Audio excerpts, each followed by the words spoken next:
Cleaning the infuser. The infuser must be cleaned at least once a month. The infuser may not be extracted when the machine is on. Make sure the machine is correctly turned off.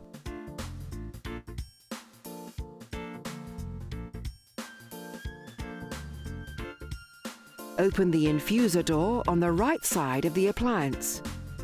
Press the two red release buttons inwards and at the same time pull the infuser outwards. Soak the infuser in water for about 5 minutes.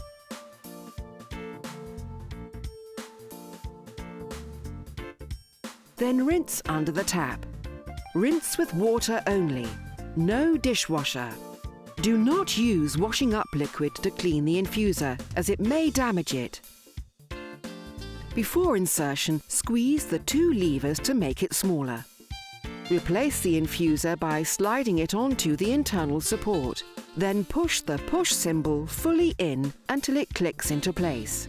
Once inserted, make sure the two red buttons have snapped out. Close the infuser door.